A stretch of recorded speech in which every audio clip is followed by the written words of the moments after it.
Hi, I'm Cameron. And I'm Hayden. And this is Until the End of Crime.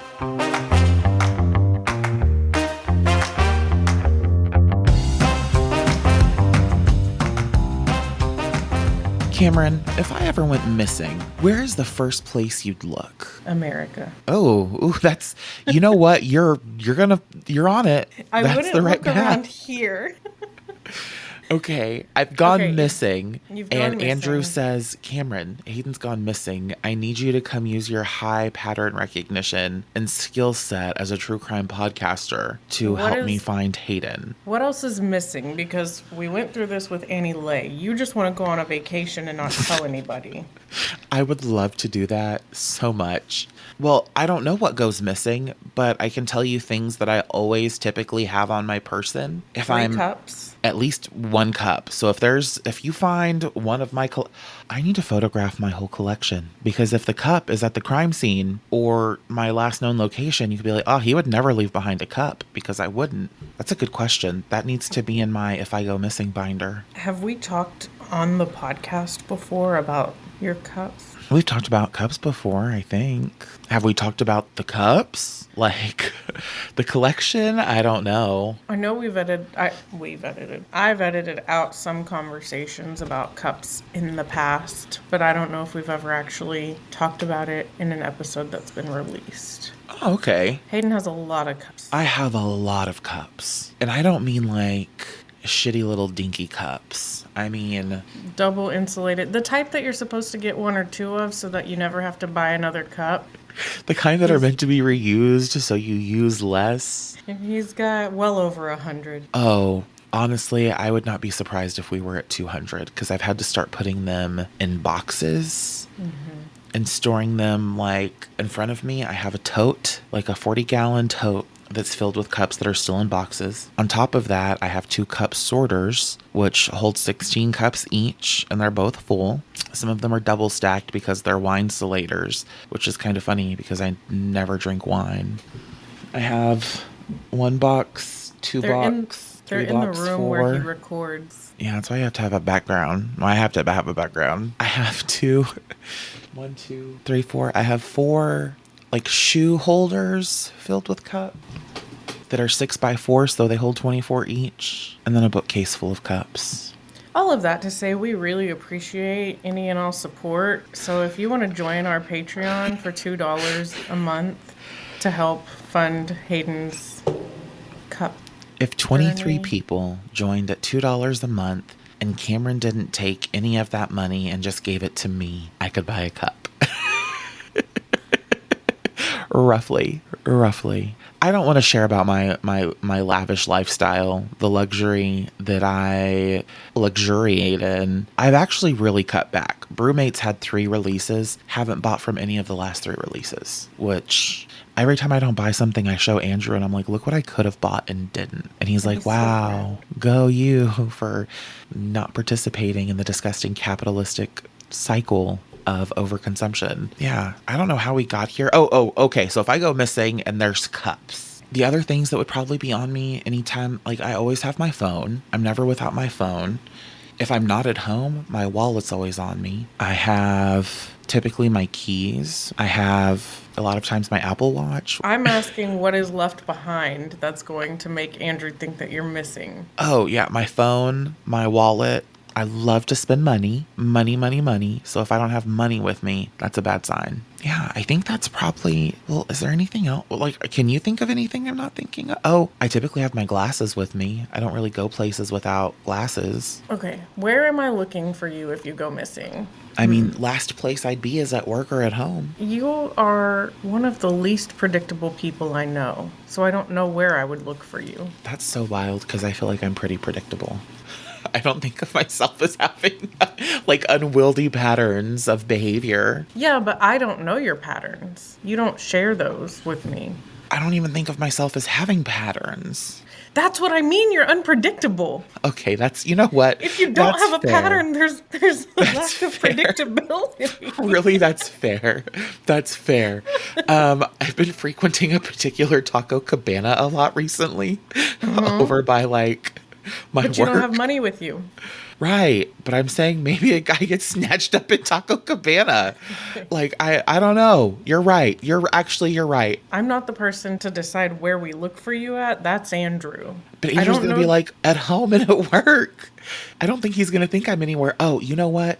Sometimes I do gallivant off to a Whole Foods to see if they got any new cups in. That does But happen on you're occasion. but you're missing to the point where he knows that you're not at home or at work. Is what Okay. I'm talking about leaving a continent to come look for you. I'm not going to do that just because you're 10 minutes late home in the evening. Okay. So here's what I can tell you then. You're right. He's going to know I'm not at one of the two places I would be. Ross. Before I get called in. Yeah. Ross, TJ Maxx, Home Goods, HEB, maybe Walmart. I don't go there very often, but maybe. Possibly a bookstore. I don't go very often, but I still go. Maybe at my secondary place of work. I don't go there very often either, but I still see clients there. And these are places you expect us to look if we know that you don't have any money? Oh, but my wallet's gone too. You didn't find my wallet. My wallet's with me. Then I'm citing episode 2. He's on a vacation. He went on a trip. He's just trying to clear his head, get some space, do his own thing for a bit. Give him 6 days, he'll be back. He wants to play hooky.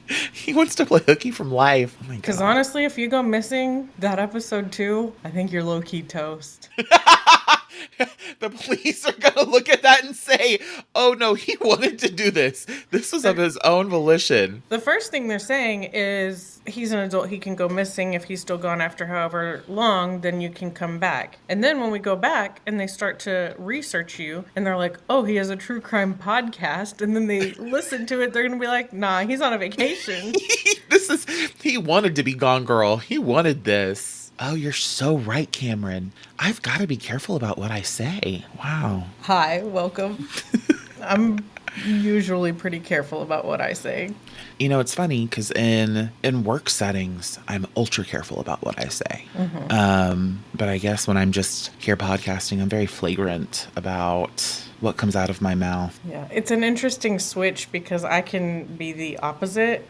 Because for me, I try to treat this like it is a work setting and like anybody can access it. They can. I would like everybody to access it. So if you haven't shared our podcast with a friend in a while, now's a good time. Yeah. Are we ready to just jump in? Let's go before you go on your vacation. It was a cold January night in 1999. 25-year-old University of Idaho student Wil Hendrick stepped out of a party and into the unknown. He vanished, seemingly without a trace, from a life brimming with promise. What started as a desperate search for a missing person would, 3 long years later, transform into a grim homicide investigation when Wil's partial skeletal remains were discovered hidden deep in the remote woods of eastern Lata County. The worst fears of his loved ones in the community were confirmed. Wil Hendrick had been murdered. Despite numerous investigations, a cast of potential suspects, and the relentless passage of over 20 years, the fundamental questions remain hauntingly unanswered. Who killed Wil Hendrick and why? I want to start by helping you understand more about the young man at the center of this mystery. Wil Hendrick. Wil was 25 years old, a senior at the University of Idaho, and he was passionately immersed in the world of theater. His partner of 5 years, Jerry Schutz, described Wil as, and I quote, pretty much the light of my life. Those who knew him painted a picture of a vibrant personality and a kind soul. David Lee Painter, what kind of seems like Wil's primary theater professor, remembered him as someone who, in his words, would help anyone out. Alongside his studies, Wil also worked for the university's custodial department, diligently cleaning campus buildings. This was a busy young man. Did you know anyone in college who was a part of the theater department? I barely knew anyone in college. Right, I know. You went to like a huge ass university. People in the theater department in college, that's like their existence. That's everything. Yeah, they wouldn't have wanted anything to do with me. Yeah, like... Why did I co-sign that so fast and say yeah? Like, why would they? It's true. How far outside of their circle would they have to have been removed to meet me? Somebody who They don't have time. going to school full time. I was working 2 jobs. I didn't have time. Yeah. I had a 30-minute commute to campus. I had a 45-minute commute to one of my jobs, and then turn around 45 commute to my second job, and then I would go home and rinse and repeat. Working 2 jobs and going to school is crazy. That's wild. So, There was something I was going to say. Oh, well, so say you did go missing. okay. I've gone missing. And it was determined that something nefarious had taken place. Do you want me to cover it on the podcast as like a final episode? Please don't make it the final episode. Make it the recurring episode. You are constantly working on my disappearance until you find the perpetrator. What do you mean the final episode? I do think that would be something that I would produce under a different name. I don't think that it would be Until the End of Crime, your true crime besties with Cameron and Hayden. I don't know. Find someone to replace me and keep it going, and then revisit my case like once a month. Sorry, but we started before the recording you talking about somebody looking like you yesterday in a way that made you feel so unsettled that you were in fear for your life. Right. Yeah. And then we started the episode by you providing me with a hypothetical situation in which you have gone missing. So I just need to know. Also, I think the listeners need to know so that if something happens to one of us, they know that the other one is expected to cover it with you have the full support of the other host. Of the missing or deceased. Yes. Yeah. No, for sure. if you're missing, it's going to be covered. Like, if we don't know what happened, yes, it'll be covered because we need to know what happened. Y'all better hope Cameron doesn't go missing, because the episodes will be unedited. There will be no cutting, no splicing. You're going to get it raw and unfiltered. Yeah. We'll cover it. We'll cover it. Wow. We're really on top of this today. And we're doing 2 episodes today, listeners, so you're going to get this maybe throughout. A significant aspect of Wil's identity, especially in this kind of relatively small Idaho town in the late 1990s, was that he was openly gay. He and Jerry Schutz, who was 35 at the time and managed a shuttle company, lived together off campus. Reports suggest they were even planning a commitment ceremony, but I don't know if that's totally accurate. That's just what I found. How old was Wil? 25. A 10-year age gap. While Wil's openness about his sexuality was a source of strength for him, it would later become a central point in the theories swirling around his murder. Many, including investigators and his own family, couldn't ignore the possibility that Wil was met with a hate crime. It's also worth noting that Wil was also of Native American heritage. Friends and family also recall that he had a really strong personality. Yeah. He's just part of 2 communities that not only are discriminated against to the point that sometimes it can and does escalate to fatal violence, and that because of the social dynamics surrounding both of those groups, they often don't get the attention from police or the media that other people get. Right. It goes beyond marginalization, especially when there's that intersectionality of minority status. I can't imagine that in Idaho in the 90s that anyone was giving a shit about a queer indigenous individual. Friends and family also recall that Wil had a strong personality. He could be really opinionated, and that seemed to intensify when he had been drinking. Wil wasn't afraid to be confrontational if he felt that someone was being wronged or if hateful slurs were being used. They describe Wil as having a really protective nature, especially towards his friends, and this was considered to be kind of a key facet of his character, and investigators would actually hone in on and scrutinize this facet of his personality when trying to understand what happened on the night he disappeared. I think the best way I can approach giving you this story is to kind of reconstruct the timeline for you of his disappearance. So the night that Wil was last seen alive began on Saturday, January 9th, 1999, and stretched into the early hours of Sunday, January 10th. Earlier that day, Wil had been busy with Jerry, working on remodeling their kitchen. He had tried to persuade Jerry to come with him to a party. It was being hosted by a friend, Katie Payne, at her apartment on the corner of Almond and C Street in Moscow, Idaho. Jerry, however, denied going, did not want to go. He had shared with Will that he had been really tired from the day's work and decided to stay home. And so, Denied going or didn't, sorry, declined the declined invite? the invite. Yeah. Okay. Declined to go. So Will went to the party alone, and he arrived there about midnight. I can't imagine arriving at a party at midnight. I can't imagine being awake at midnight. Especially if I worked that day. Yeah, not at this age. I No. probably could have done it when I was younger. The moment I started having a real full-time job, that was like work. I don't think I could stay awake past midnight anymore. Like, could I force myself to on occasion? Sure. But would I volitionally go out to a party? No. This gathering was primarily for fellow theater students, because theater students do everything together. It's actually kind of weird, but that's whatever. It's a community. You know what? I love the positive spin. Yes, it's a community. And it was all It people. is, because they're sometimes like considered social outcasts, and Honestly, there's good reason. There's Okay, good then- reason. which is fine. That's fine if there's good reason, but that's why they spend their time together, because they're like-minded people. When I was a theater major, I just never felt like I belonged, which isn't to say that people were unkind to me. I was just like, this is too much. Everyone here is starved for attention. I'm the only person that can be starved for attention in a room. I can't be doing that with other folks. That's fair. And to be fair, really, theater people are wonderful. I love theater people. Like, sit me beside them for an afternoon. Right? Like, that's fair. That's true. That's agreeable. Yeah. You're being so weirdly quiet about it. And when I look at you, I feel like you're judging me. I'm not judging you. I'm not judging you. I'm Okay. agreeing with you. I don't have anything revolutionary to add. I think that they're entertaining, and there are a They lot are. other people that I would prefer to not be sat next to if I were 1000%. You are so right. I don't know. I guess I Honestly, have. I think I have a little bit of a spirit of a theater child that never actually was really exposed to being one. So You know, I think your trajectory could have been different had you. Not necessarily positive or negative, but I could have been on Broadway.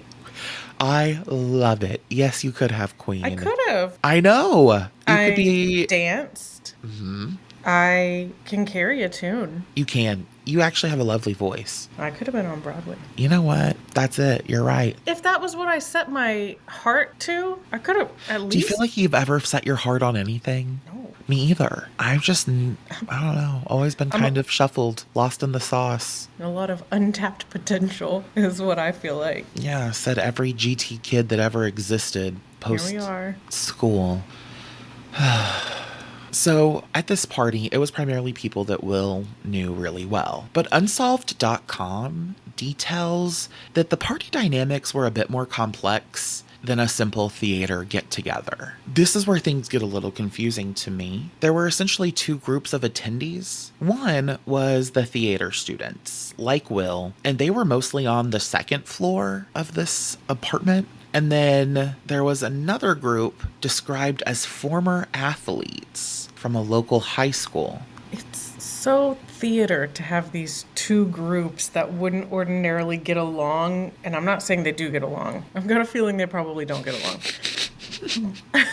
But it's like the Capulets and the Montagues, or it's giving West Side Story. It's like these two groups that are coming together. What is it? What are they in West Side Story? The two groups? Oh, I haven't seen that in so long. I know there's that song, I Want to Be an American, but I can't think of anything else about West Side Story. So, the theater kids were on the second floor, former athletes from the local high school on the third floor, and Katie Payne, the host, reportedly even expressed concern about potential confrontations erupting between these two distinct groups. The Sharks and the Jets. Oh, West Side Story? I think so. Probably. All I can think is... Throughout the evening, Will seemed particularly worried about one of his friends. Some accounts identify her as Karen, but I don't think her real name is available to us. She was reportedly having issues with her boyfriend, who was one of the attendees at the third floor party. And Wil, who was known to become assertive while drinking, apparently went upstairs at one point to speak with Karen's boyfriend. It was a move that his friends had advised against. This is such gay-coded behavior, to have a friend whose boyfriend is treating her like shit, and you're like, no, I don't think so. And then to walk into a den of straight testosterone-laden men. That'll do it. That'll do it. Gay men hate to see straight women suffer. We do. I mean, unless it's someone like actually cut that. Cut it. Can I just bleep it? It sounds so funny. If you make it totally indistinguishable about what I'm saying.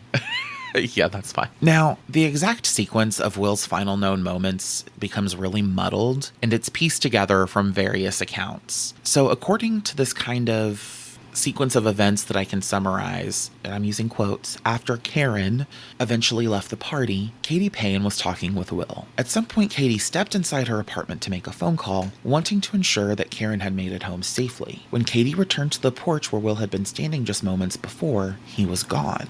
This was estimated to be around 2:30 a.m. Adding to the unease, some accounts mention that party attendees heard a car speeding away shortly after Wil was last seen. Another piece of information emerged later, and it was a statement from a man who lived in a basement apartment of the same building. He reported to police that on the night that Wil vanished, a drunk man matching Wil's description had unexpectedly walked into his apartment, talking tough, as he put it, and the tenant managed to convince the man to leave, and he did so without any incident. Some believe this encounter might have been the last confirmed sighting of Wil Hendrick. Initially, this tenant was looked at as a suspect, but police have cleared him.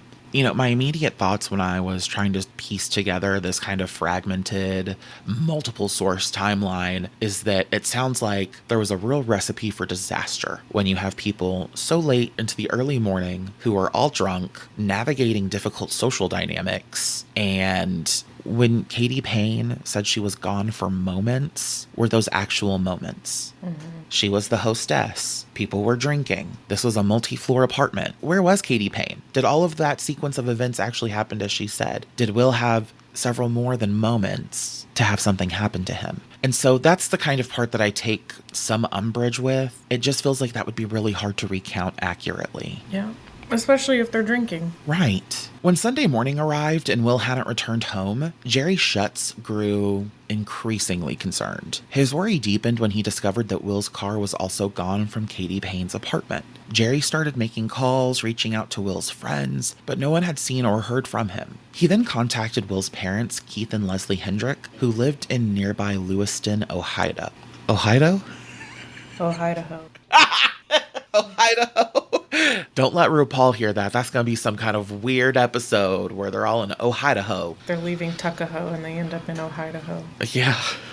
Honestly, I hope RuPaul does hear it. RuPaul, pick this up. Give me a call. RuPaul, make us guest judges on Drag Race.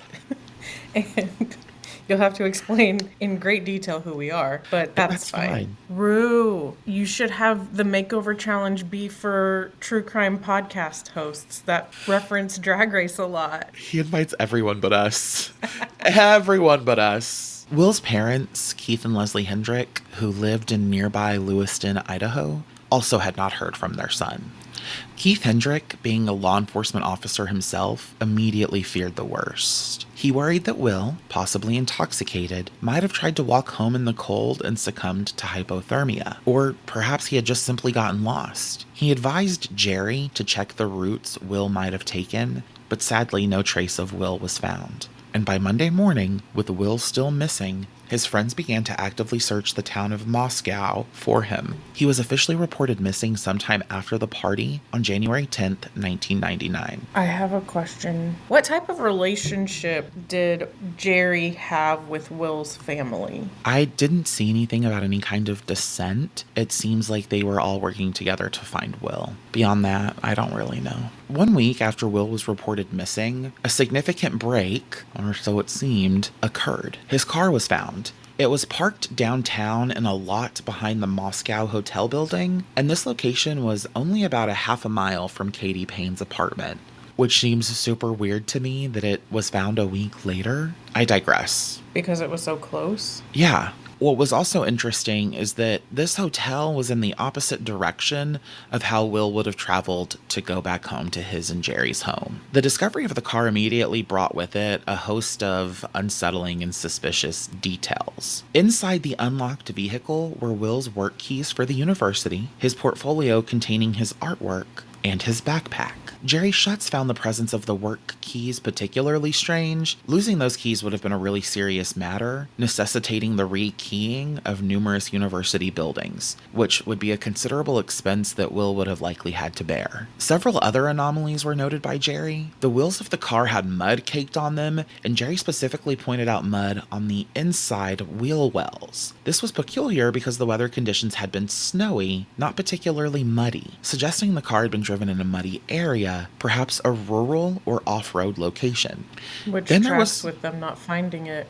Then there was the driver's seat. It was pushed back much further than Wil, who apparently drove with the steering wheel quite close to him, would normally have it. This implied There's that so much when you are describing Wil that I'm like, are Wil and I one and the same?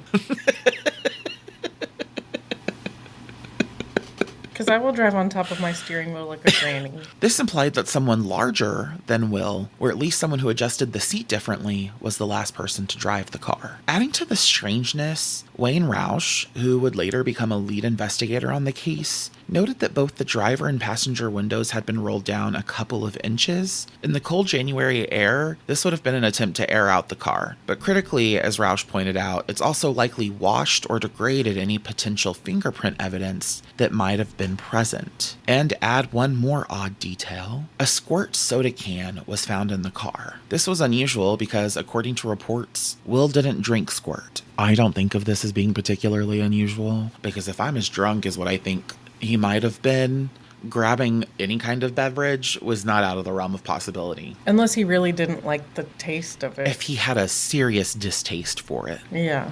I think it's interesting that having the windows rolled down a couple inches would have ruined any fingerprints, and Yeah, I don't degraded. understand that. The temperature? Do they get degraded in really low temperatures? Cold air can degrade fingerprints, particularly those left on surfaces. While the cold air itself might not cause the degradation, it can contribute to the process by affecting the moisture in the print and the surface it's deposited on. We learn something new every day. Don't go missing or murdered in a cold climate. You should have told me that 2 months ago.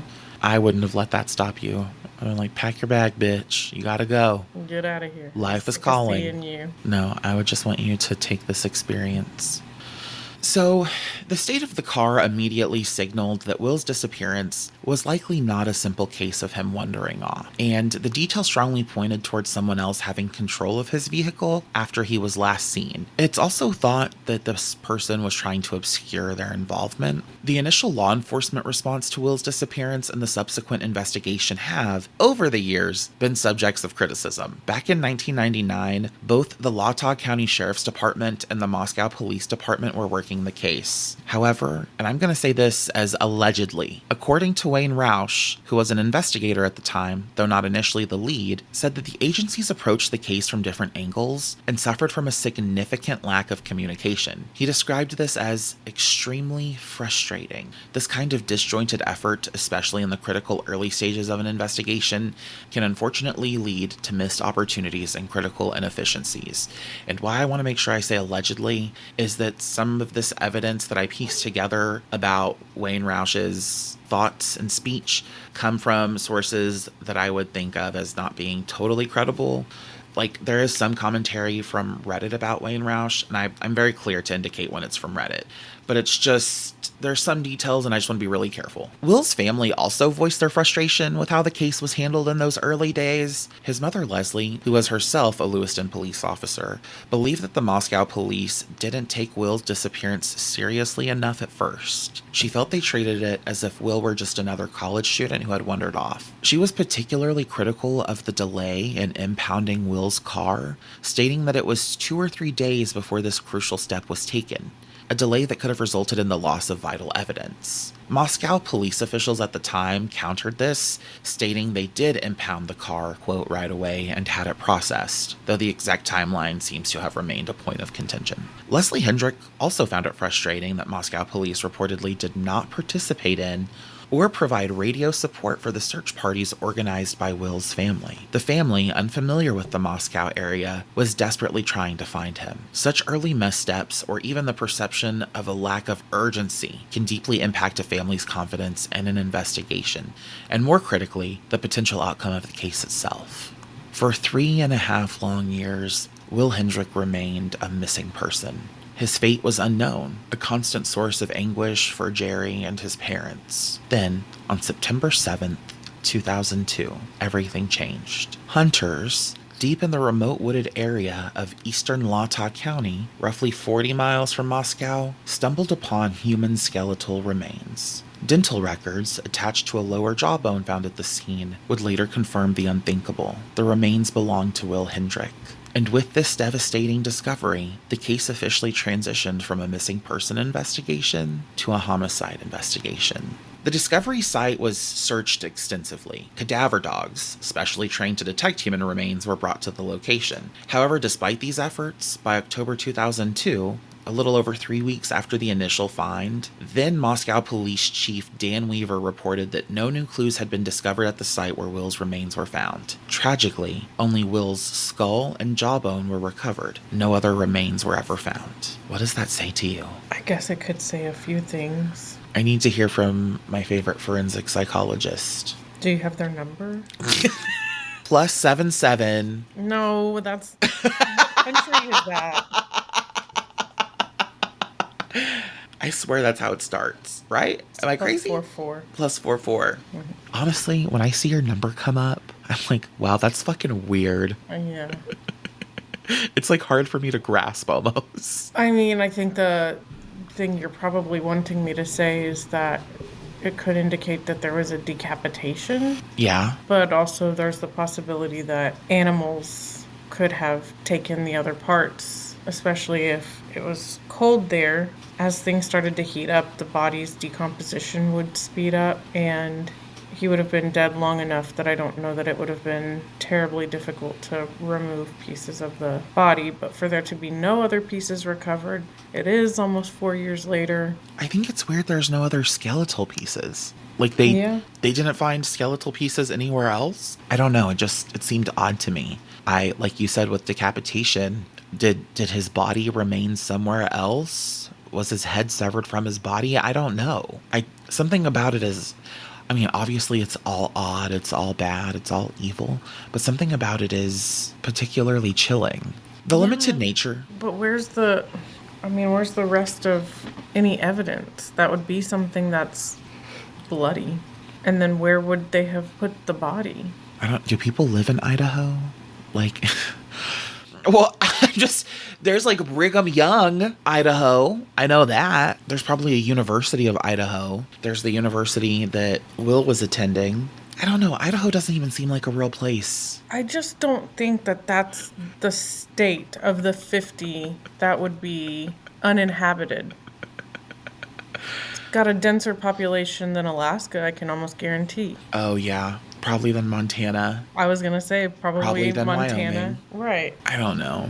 The limited nature of the remains meant that determining an exact cause of death was incredibly difficult, if not impossible. It was never publicly released, though the medical examiner did rule his death a homicide. The Moscow Police Department remained the lead agency in the investigation, with a joint task force that included the Latah County Sheriff's Department, Idaho State Police, and the Lewiston Police Department, and even the FBI all assisting. Chief Weaver acknowledged at the time that the case had always been extremely difficult, that's a quote, due to the persistent lack of productive clues. The sheer passage of time between Wil's disappearance and the discovery of his remains significantly complicated the investigation. Any potential primary crime scene, the place where Wil might have been killed, would have been long compromised by time and the elements. Wayne Roush, who, as I mentioned earlier, was an investigator at the time of Will's disappearance and later became the Latah County Sheriff in 2004, has remained a prominent and vocal figure in this case. He once described it as the most frustrating case he had ever encountered in his career. Roush was particularly critical of the initial investigation's follow-through under the previous sheriff. He alleged the former sheriff didn't adequately follow leads and even went as far as to password protect case files, which Roush claimed hindered his own ability to access his reports when he took over the Latah County Sheriff's Office. This is information that I found like Web Sleuths Reddit, so I can only give it so much credibility. While there's no concrete evidence presented in the available information to suggest a deliberate cover-up by local police, these accusations from a subsequent lead investigator do kind of point to some serious internal issues potentially existing that also negatively impacted the trajectory of this case. Roush's dedication to solving Will's murder has always been evident. He once stated with clear determination, quote, "Somebody has to pay for it. I want this damn case solved," period. How is it, what was the cause of death determined to be? It didn't say. But it was classified as homicide? Mm-hmm. Because of the circumstances leading up to it? I suppose. Just doesn't seem like there's enough evidence for that. So we don't have the boyfriend of Karen's name? So, again, the limited nature of the remains meant that determining an exact cause of death was difficult, if not impossible. And that was never publicly released, although the Emmy did rule his death a homicide. What did you ask after that? Oh, I don't know about Karen's boyfriend. We don't know his name. That seems to be the most likely suspect. Or person of interest. Not suspect, but person of interest. I still have about 4 pages to get through. So, ultimately, all of this has led to lots of theories and speculation. So, I want to first look at the official investigated suspects and the primary theories that emerged. One central theory, particularly championed by Wayne Roush, involved a truck driver neighbor and a homophobic hitchhiker. This truck driver lived in the same trailer court as Wil and Jerry. He reportedly left town on a work-related trip to Florida in a refrigerated truck on the very same morning that Wil disappeared. While his employer confirmed the work trip, which initially made his direct involvement seem less clear, the focus of this theory shifted to a hitchhiker this truck driver had picked up in Texas. The hitchhiker had a deeply suspicious background. He had been fired from a previous job. I hate myself. He had been fired from a previous job in an old folks home in Texas, specifically because, according to reports, he, quote, hated gays. Given Will's open homosexuality, Roush came to believe that Wil and this hitchhiker had what he termed an unfortunate meeting, a meeting that tragically escalated to Will's murder. However, Roush himself acknowledged the immense difficulty in translating this strong belief into prosecutable evidence. This just doesn't even make sense. Cameron, what makes sense? What does make sense? Well, it makes sense to look at somebody who is maybe a neighbor of Karen's or whoever, Katie Payne, a neighbor of Katie Payne's, but it doesn't make sense to look at somebody who was a neighbor of Wil and Jerry when he disappeared from Katie Payne's. And his car disappeared. His car wasn't found at his house. This can't be the most likely scenario. No, this just feels like it came out of left field. That is what he thinks. I'm checking myself right now. So now Wil can teleport? Yeah, and that's courtesy of Northwest Public Broadcasting. That's still the opinion that he holds. How long was this neighbor gone? And he said this in 2022. I'm not sure. Give me a second. I'm going to pick up and keep going. Okay. This theory strongly points to a hate crime as the motive. A significant logistical question that arises with this theory, as many analyses have noted, is how Wil's remains ended up back in Latah County if he was indeed killed by a transient hitchhiker en route to Florida. So a lot of people have similar questions to you. This doesn't seem anywhere near in the realm of possibility. A hitchhiker who left town that morning, but his car wasn't found for a week. And a hitchhiker who knew they were leaving not just town but the state in the 90s, and they were like, we've got to dispose of the body, we've got to hide the body. That's so unlikely. That's so unlikely for a stranger hate crime murder. It doesn't make sense. No, I've got questions. Will's partner, do what? I've got questions for who thinks that's the most likely scenario. I'll let Sheriff Roush know you've got questions. Go for it. Will's partner, Jerry Schutz, also had a suspect in mind. He believed a former van driver whom Jerry had fired from his shuttle company might have been behind Will's death. This individual had reportedly become extremely angry upon being fired and had used a homophobic slur towards Jerry. This man also worked for a long-haul trucking company and, intriguingly, reportedly checked out a refrigerated truck around the time Will was last seen from a town located about 30 miles south of Moscow. What is this obsession with the refrigerated truck? Where did this come from? I don't know, dude. I don't know. I don't know why it's the theme that comes up. Refrigerated truck. It's Idaho in January. Roll the windows down. If it led to the degradation of fingerprints, I guess it's cold enough to keep a body fresh. Some accounts suggest that this fired employee lived in the same trailer park as Will and Jerry, knew them, and that Will had even stayed at his home on a previous occasion. After Will vanished, this man moved to Florida and was reportedly uncooperative with investigators when they tried to question him. And there's Florida for you again. Is it believed that he made it home, that he drove himself home, and then that was where he... It seems like they think that's a possibility, but if he'd made it home, Jerry would have known. Well, if he pulled in, it sounds like they were maybe living in, is like a trailer park, almost. Mm-hmm. Yeah. And so there are people there. What time is it? I mean, he went missing around 2:30, supposedly. Again, okay. I don't know how accurate the timeline is based on the state of everyone involved, but... So he drunkenly drove himself home and encountered somebody before he went in the house, is what I'm thinking. I'm not thinking he made it inside and then came back out, because Jerry would know that, but... I also want to note real quick that there's these multiple accounts of this very similar seeming thing. I gave it to you as two different ones, but there is some belief that this truck driver is the same person according to Roush and to Jerry. So, but that's not how it reads in the source material. But we could be talking about one and the same. It's just confusing to me, because what does a refrigerated truck have to do with his body? Or with any... I mean, it just feels like it is unrelated.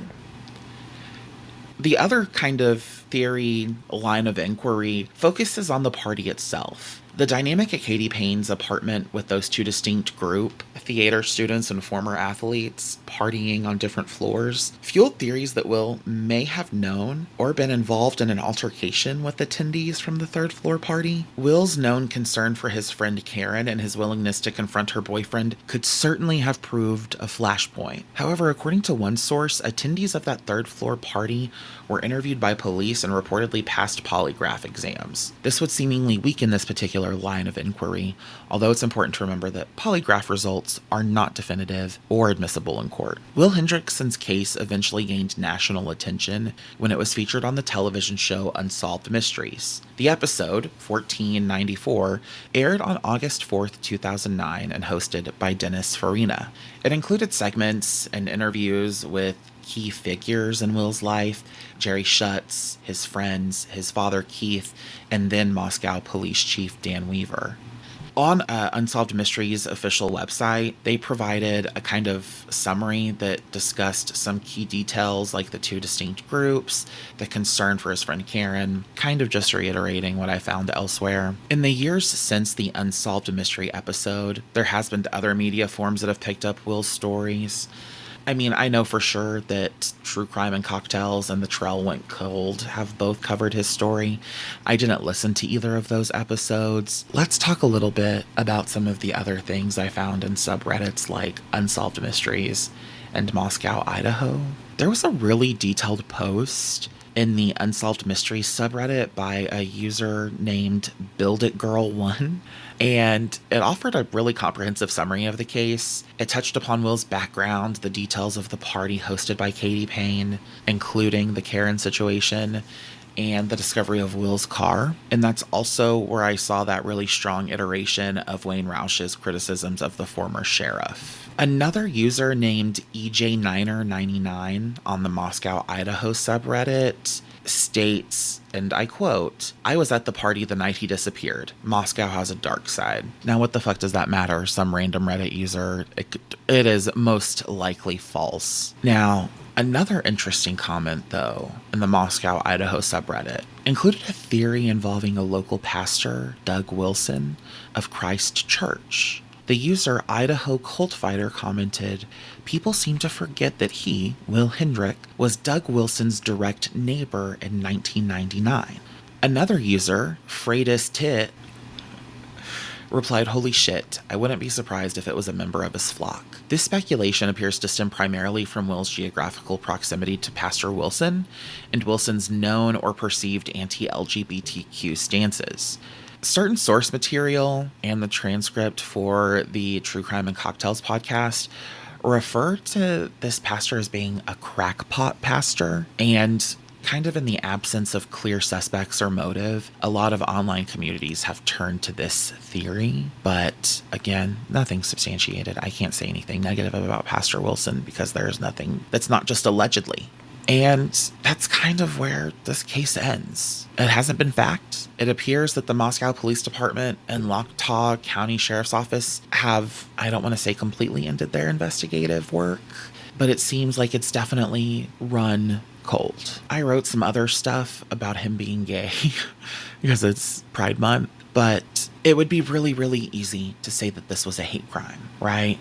It would be easy to say because Will was openly gay in the late 90s, made no qualms about his sexuality, and lived so boldly in a place like Idaho that seems like an easy target to commit a hate crime, especially when we think about the context of Matthew Shepard just a few states away. I don't know if it can be reduced to that, although that seems to be a prevailing theory. Others have also said that potentially it was retaliation for his mother's work as a Lewiston police officer, but it's all hearsay. Like, there's another instance where supposedly some kind of foster brother or nephew to Will told authorities that he overheard 3 men bragging about killing Will as payback for the arrest his mother made, but none of that is substantiated. None of that is anything that has any proof to it. Also, there are some who speculate that Jerry Schutz killed his partner, that he killed Wil Hendrick after some kind of serious argument and Will appearing belligerent. But that's where this case really ends. The current Moscow PD chief, James Fry, has verbally affirmed their ongoing commitment, but again, nothing new has come from it. How far from the party was his skull found? About 40 miles. How far from his home was his skull found? It doesn't say how far from his home. I don't see anything about like the specific community name that the trailer park was in, that they lived in, or roughly how far away the party was, so I'm not positive.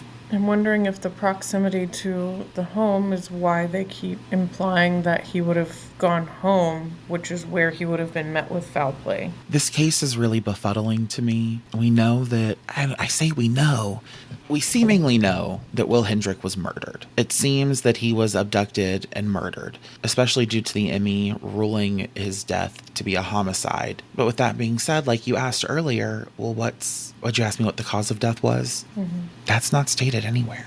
It would be difficult to state it unless he had a bullet hole in his head or something. Yeah. So the only part of him that they have is his head. It's possible that that's not where his skull originated. It's possible that the skull was something that was carried off by an animal. Ah, I didn't even think about that. Where do you even go from here? That's a great question. If you somehow might have any knowledge about the disappearance and murder of Wil Hendrick, we urge you to contact the Moscow Police Department. You can reach them at 208-882-2677. So, depending on how drunk he was, it's possible if everybody is drinking and Katie leaves him on the porch that he's there and forgets what he's waiting for and leaves. Or it's possible that he's out there and somebody who knows that he's got a car there asks for a ride home and they don't have positive intentions. Or if he is somebody who becomes combative when he's been drinking, it might not take anything to really set him off. If somebody says something that he perceives to be bad in his eye and it turns into a confrontation. I know it's been classified as a homicide, but it could just be, if you know anything about the disappearance and death of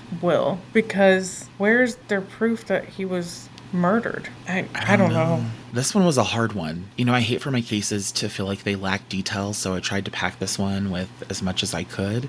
But even to that extent, there's just not a lot out there. This was, it's pretty limited, and that seems to be kind of the, like, I had to pull shit from Reddit because it just, there's so little. Yeah. And so I can bring you these ideas. I can bring you these potential scenarios or theories. I can try to separate and then also amalgamate these two different suspects who for some reason are both suspects of Wayne Roush and Jerry Schutz with seemingly dissimilar details, but also similar details. I don't know. This is, which I know you know, it's bleak. I don't know how Wil Hendrick's killer will ever be brought to justice if there is a killer. Right. I'm thinking, okay, if somebody what if it was asked involuntary manslaughter? What if it was there are so many facets to this. Did someone discover his dead body and freak out because he fell from some floor in his drunken stupor? I don't know. I mean, did he try to drive himself home and have to urinate, pull off on the side of the road, go into the woods, get disoriented, and then couldn't find his car and went in the wrong direction? And then how did his car end up back at that hotel? Well, see, that's what I was saying. I think somebody probably asked him for a ride. I don't know that this is what I think. That's a possible theory. Somebody asked for a ride, they got into some altercation, or he had to urinate or something where they ended up pulling over, and he could have been upset and gotten out of the vehicle and been like, you know, get out of the car, and the other person could have just driven off, leaving him drunkenly to try to find his way somewhere and freezing to death in the meantime because his blood alcohol level would have been high, and so he wouldn't have responded to the cold weather the same way. His body wouldn't have responded to the cold weather the same way as if he had been in an uninebriated state. Yeah, I don't know. Yeah, it's difficult. Somebody definitely knows something because, like you said, who moved the car then? Mm-hmm. Where did the mud come from? But beyond that, I'm not hopeful that this will ever be solved, but I do hope. I do hope, regardless of the absence of hopeful stimuli, that this case will be solved one day and that we'll know exactly what happened to Wil Hendrick. I don't think it's outside of the realm of possibility that whoever did move the car does open up about that. But I guess it depends on if they caused his death intentionally or unintentionally or not at all. I don't know. I'm even less satisfied with my case now than I was when I came. I am puzzled. I am sad for his partner and his parents who don't have answers. They don't know if he died. I mean, he died senselessly and far too young, but was it because somebody else decided that they could take his life? I mean, the lack of answers to questions is always the most harrowing part because all of the what if scenarios. Yeah. A complete list of sources and any links can be found in the show notes. And that's all we've got for this episode. If you enjoyed listening to how we know nothing about this awful case, but you do still want to hear more of how we don't know anything about awful cases, please subscribe. Give us a 5-star rating. Leave a review. Make sure that you recommend us to a friend. And if you are able and willing to help us produce this podcast, sign up for our Patreon. The link for joining our Patreon can be found in the show notes. $2. It's a $2 holler to get bestie status. That's a steal. That's a deal. So go and support us, and then make sure you're following us at End of Crime Pod on Instagram. Our email address is endofcrimepod@gmail.com, so feel free to reach out with questions or episode suggestions. Thank you for listening. Until the next crime.